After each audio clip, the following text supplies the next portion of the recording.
Anda kembali di News Sore pemirsa, penolakan sirine, strobo, dan rotator ilegal di jalan ramai di media sosial. Gerakan yang diberi nama Stop Totot Wuk Wuk berawal dari kemarahan warga kepada pengguna jalan yang gunakan strobo tak sesuai peruntukan.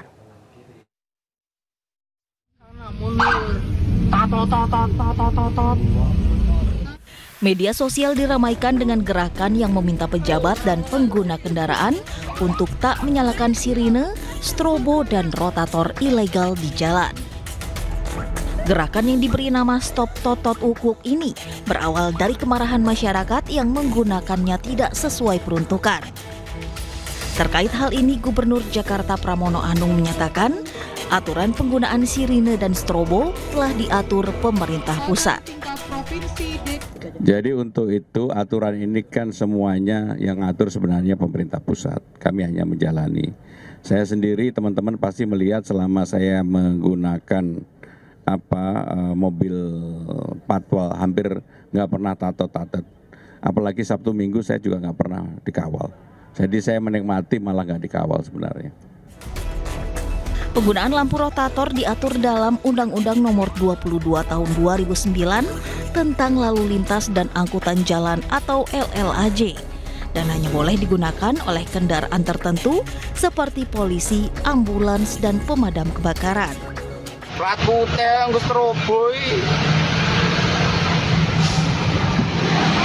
Penggunaan rotator pada mobil pribadi adalah ilegal dan dapat dikenakan sanksi tilang atau pidana 1 bulan dan denda Rp250.000.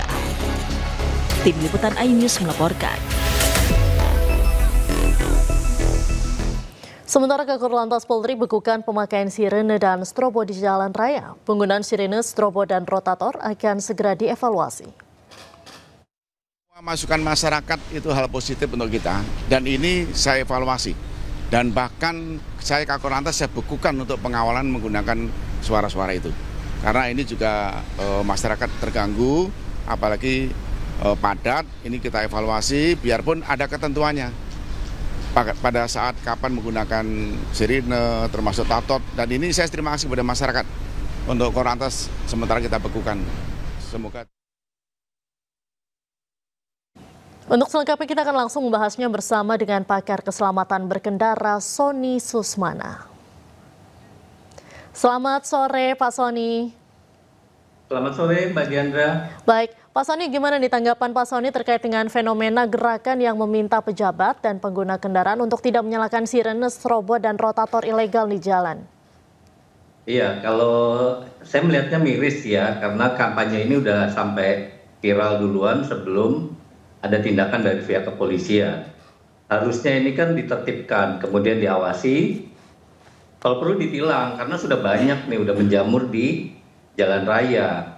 Nah, masalahnya adalah masyarakat ini terganggu. Dari mana? Dari suaranya, kemudian dari sirinenya, lampunya, termasuk kenyamanannya. Hingga yang harusnya kita menggunakan fasilitas jalan ini dipakai sama-sama, akhirnya ada beberapa pengguna masyarakat, baik itu yang ilegal maupun yang tidak ilegal, dalam hal ini misalnya pejabat-pejabat atau petugas dari TNI, Polri yang tidak sedang bertugas, mereka meminta prioritas.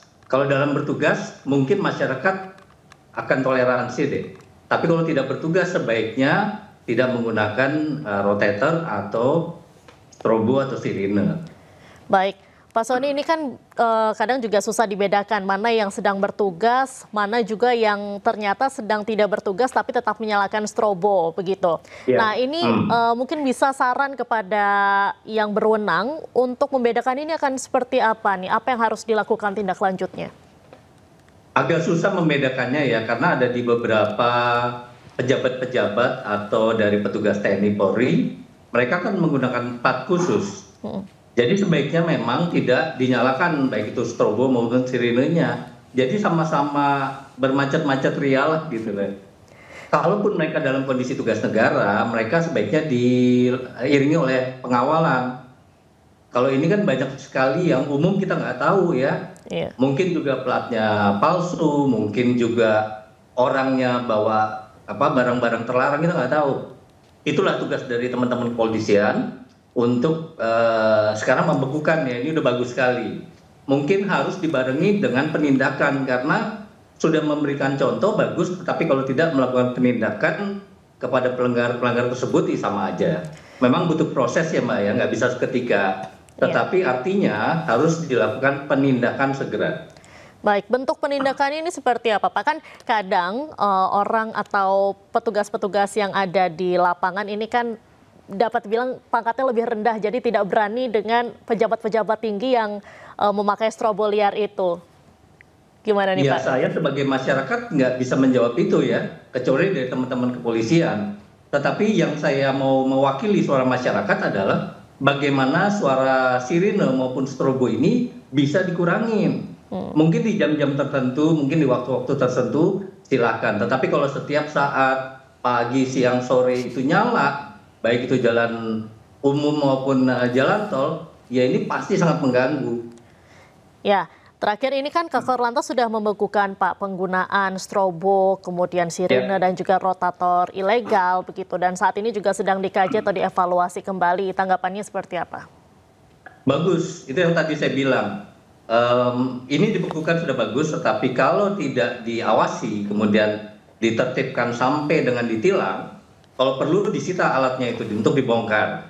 Ya sama aja karena ini butuh proses dan ini harus dijalankan secara paralel karena kalau cuma hanya kampanye untuk menahan agar ini tidak dilakukan oleh teman-teman kepolisian juga percuma. Jadi yang harus diwaspadai atau ditilang adalah mereka-mereka yang menggunakan secara ilegal di jalan raya. Baik, jadi kuncinya adalah ini sebetulnya pembatasan dan pengawasan dari petugas, lalu juga kesadaran sendiri ya Pak ya? Betul sekali Mbak. Baik, terima kasih banyak Pak Sony sudah bergabung dengan iNews sore hari ini. Sebelumnya kami juga sudah menghubungi Direktur Penegakan Hukum Korlantas Polri, Brigjen Pol Faizal, namun belum bisa bergabung. Terima kasih Pak Sony. Daerah Al-Mawasi semakin penuh sesak oleh pengungsi dari berbagai wilayah di kota Gaza. Mereka kembali mengungsi menuju selatan Gaza usai peringatan evakuasi Israel.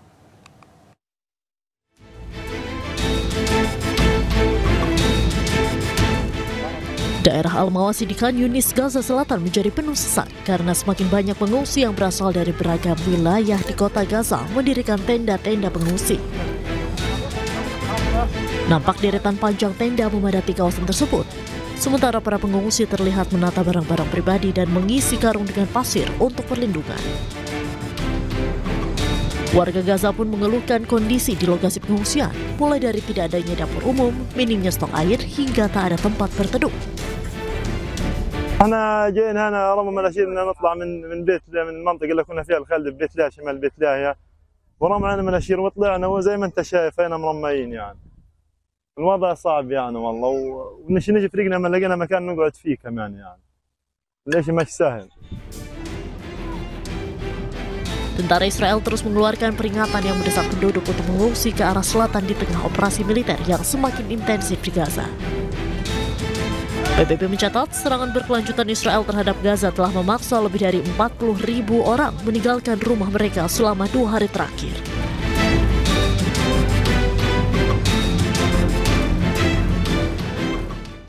Untuk mengetahui informasi selengkapnya kita langsung bergabung dengan dosen hubungan internasional BINUS University, Ibu Tia. Selamat sore, Bu Tia. Selamat sore, Mbak Diandra. Baik, Bu Tia, saat ini kan serangan dari Israel ini semakin intensif dan juga ini mendorong para pengungsi untuk bergerak ke selatan Gaza, di mana selatan Gaza sendiri saat ini juga sudah penuh, kondisi kelaparan juga makin parah, minim stok air begitu. Tanggapan Ibu saat ini seperti apa?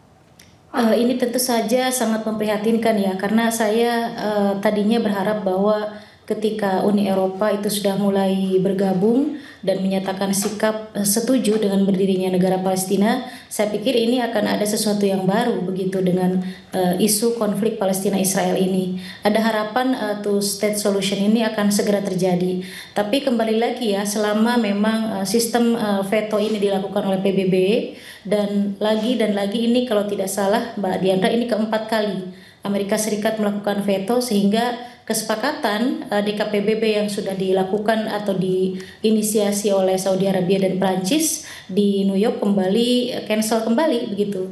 Ini sangat disayangkan karena sebetulnya poin-poin ini sudah jelas dan ini menuju ke arah two state solution.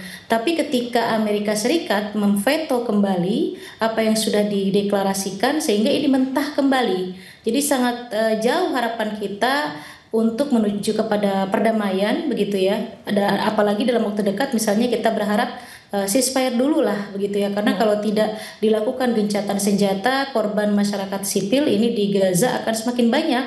Bukan hanya persoalan korban yang terus berjatuhan ya meninggal dunia, tapi itu tadi yang seperti Mbak Diandra katakan, jumlah pengungsi di sekitar Gaza juga semakin terus membesar begitu ya, meningkat, disertai dengan fasilitas yang tidak ada begitu, yang minim. Ditambah lagi humanitarian aid atau bantuan kemanusiaan juga dilarang masuk ke area Gaza, dan juga di area pengungsi juga kita melihat sangat minim bantuan datang ke sana begitu. Jadi ini harus segera dicarikan solusinya. Selama Amerika memveto, kembali lagi kita semakin jauh dari perdamaian antara Palestina dengan Israel. Baik, demikian, Mbak. Bu Tia, ini kan sebentar lagi Presiden Prabowo Subianto ini akan mendapatkan kesempatan untuk berpidato di sidang PBB. Ini akan berdampak tidak dengan kemerdekaan Palestina atau konflik di Gaza nanti? Harapan selalu ada, tapi kembali lagi ya, minimal kita bersuara. Persoalan kita berdampak atau tidak, seperti yang sudah berdasarkan sejarah juga, Indonesia selalu bersuara keras di berbagai forum internasional, di PBB, di OIC, dan di beberapa organisasi lainnya. Tapi memang dampak secara signifikan, secara langsung memang tidak ada begitu, Mbak. Memang ini harus dikatakan demikian ya.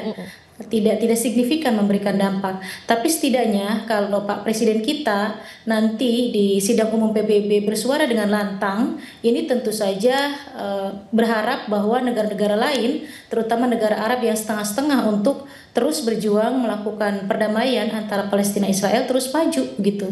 Harapan saya demikian. Daripada kita tidak bersuara sama sekali. Kita melihat bahwa speech Pak Presiden itu kan yang saat ini berkuasa begitu ya, ada kelebihan. Satu, dari sisi bahasa Inggris juga bagus begitu ya. Kedua, ada faktor bisa menginfluence atau mempengaruhi publik. Jadi public speakingnya itu sangat bagus. Jadi kita berharap Pak Presiden kita, terlepas itu mempengaruhi atau tidak, harus bersuara dengan lantang seperti biasanya tentang Palestina Israel ini, karena ini luar biasa ya dampak penderitaannya terhadap masyarakat sipil. Itu yang menjadi konsentrasi saya sebagai akademisi yang fokus terhadap isu-isu Timur Tengah begitu. Baik. Ini harus diakhiri. Kalau perlu Pak Presiden harus berani menyatakan di sidang umum PBB bagaimana Indonesia juga bisa mengirim tentara atau bantuan army kita ke UN sebagai tentara bantuan perdamaian begitu. Baik. Ya.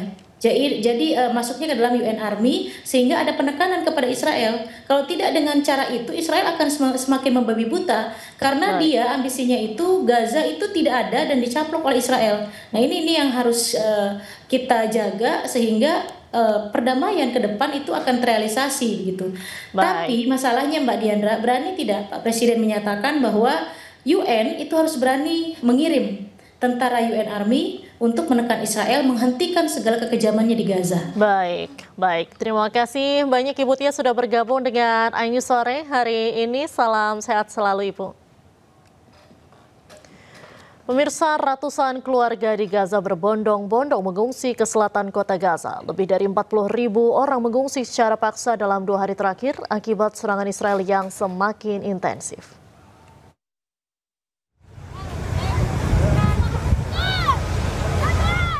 Ratusan keluarga Palestina mengungsi ke daerah Al-Mawasi di Gaza Selatan di tengah operasi militer Israel yang semakin intensif di kota Gaza. Nampak kerumunan orang berbondong-bondong menyelamatkan diri dengan berjalan kaki dan menggunakan kendaraan. Jalanan pun dipadati oleh mobil dan truk-truk pengungsi yang penuh dengan barang bawaan. PBB mencatat lebih dari 40.000 orang telah mengungsi secara paksa selama 2 hari terakhir karena Israel terus membombardir Gaza. والله أصعب من هيك ظروف ما مرة ولا عمرها حتكون اللي صار معنا اليوم ان الوضع صعب في غزه، صار اصعب مما تتصور. فوق الخيال، يعني انت بتخيل فوق الخيال على هول المنظر والناس اللي بتهاجر. Sementara itu, Organisasi Kesehatan Dunia atau WHO menyampaikan operasi militer Israel yang sedang berlangsung di Gaza Utara memicu pengungsian massal baru.